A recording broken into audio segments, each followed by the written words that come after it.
Hey, I'm Sven Masterson, one of the co-founders and principal mentors in the Mentoring Men community. And in this video, I want to talk to you about a typical pattern that we see in pretty much every unhappy marriage that we encounter when a man reaches out to us. If we talk to a lot of men, hundreds of men actually a year, about things like separation, divorce. We talk to a lot of men who just heard, I need space, I'm having an affair. We've talked to a lot of men who hear, I love you, but I'm not in love with you. And really, there's a common denominator behind pretty much most failing marriages we encounter.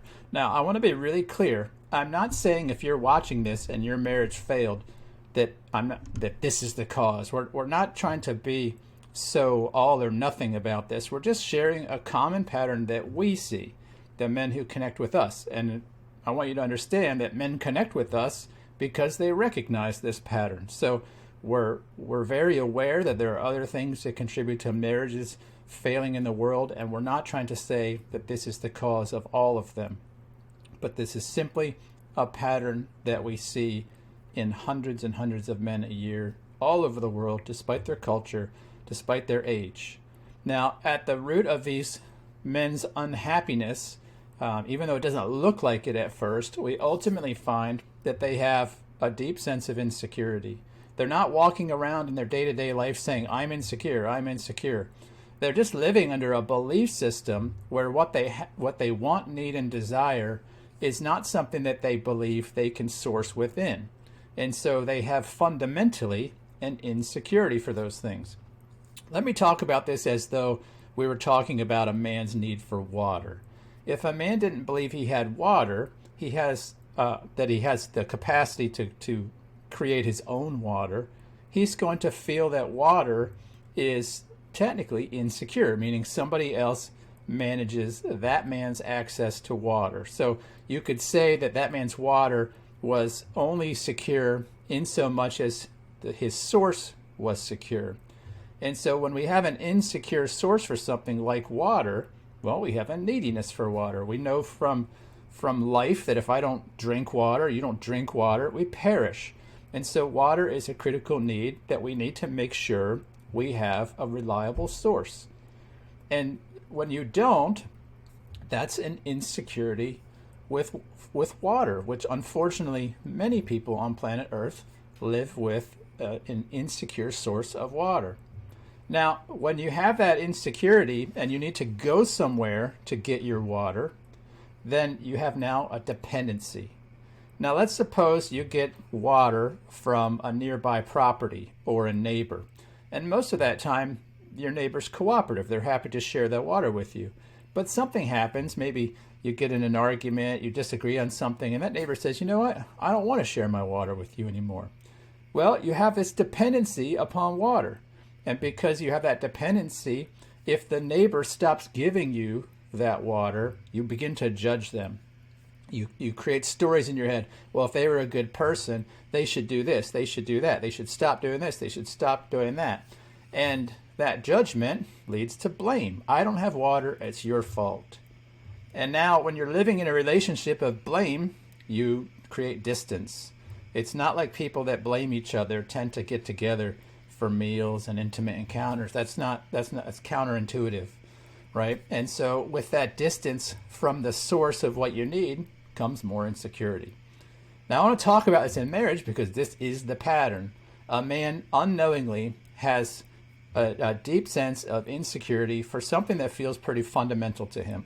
Now when we help men distill this down in mentoring sessions and in our coursework, they ultimately usually come to something, a distilled root need of a sense of value and worth and significance. They describe that as validation.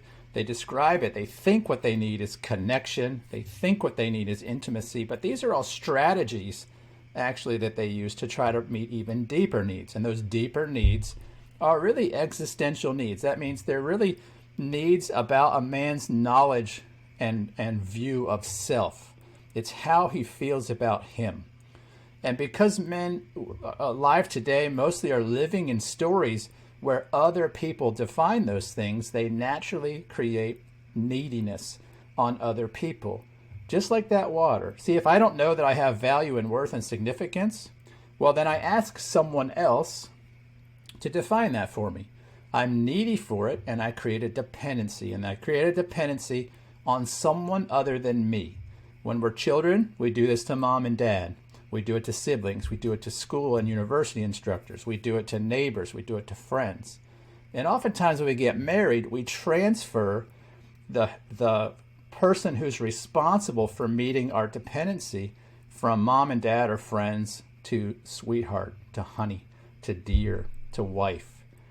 And then throughout a marriage, as the marriage goes on, what ends up happening is you start to cultivate this judgment. You start looking at your spouse and you see that they're doing something and you feel your need and you say, wait a minute, why aren't you meeting my need? A really, really, really common way this comes up right now for men is that men get fixated on their wife's use of her cell phone. They get fixated on how she spends her free time. This is really, really common in men who are fathers with young children.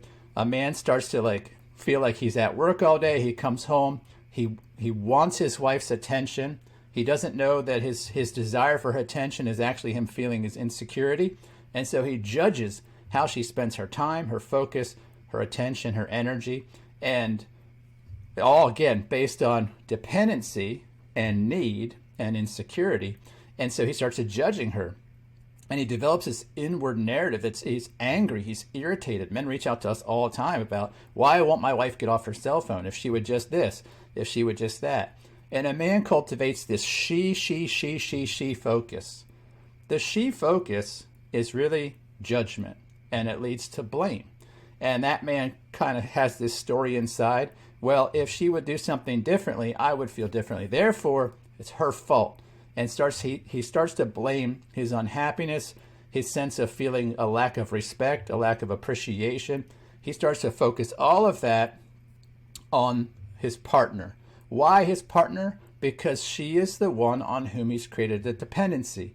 You see, everywhere we're insecure in life, we create a dependency on something outside of us for that thing in which we are insecure.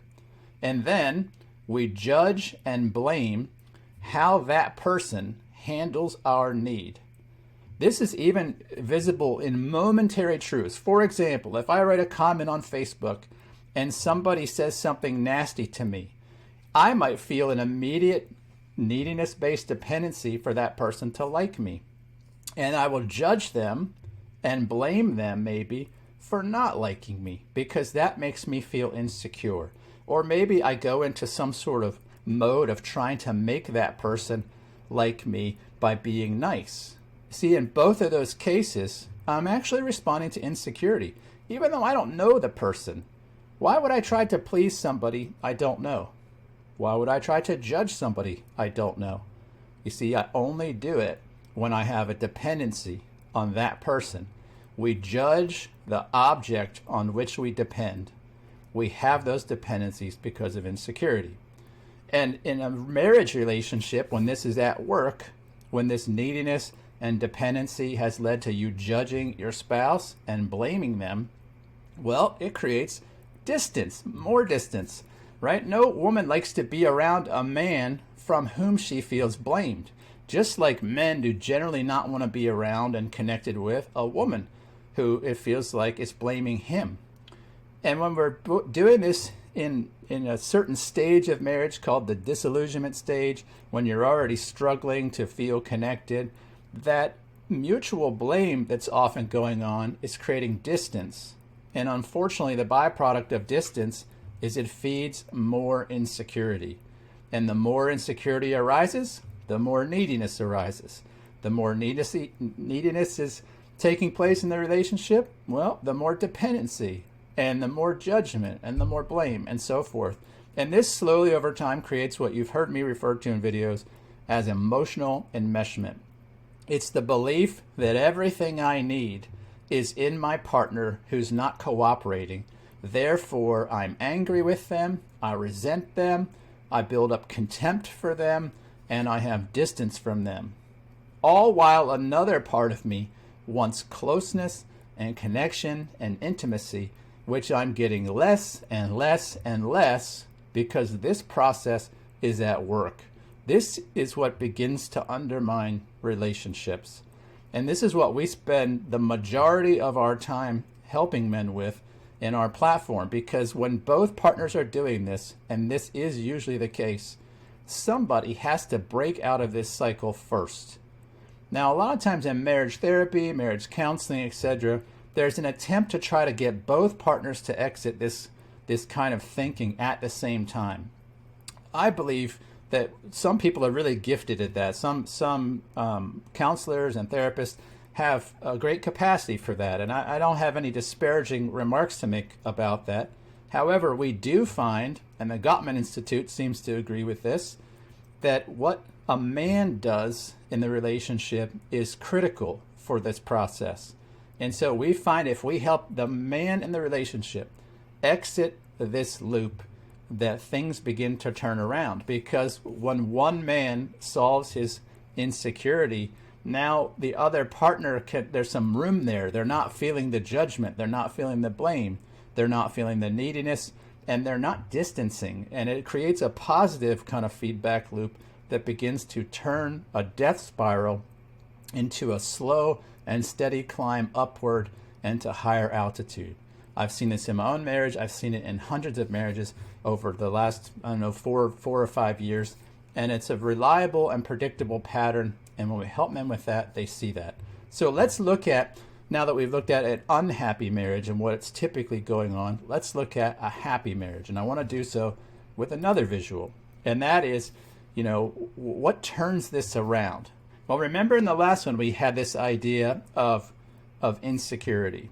Well, another word for the absence of insecurity, other than security, would be self-reliance. And so I put the root change here because if I put security here, it wouldn't really make a lot of sense, because your question would be, well, how do I become secure?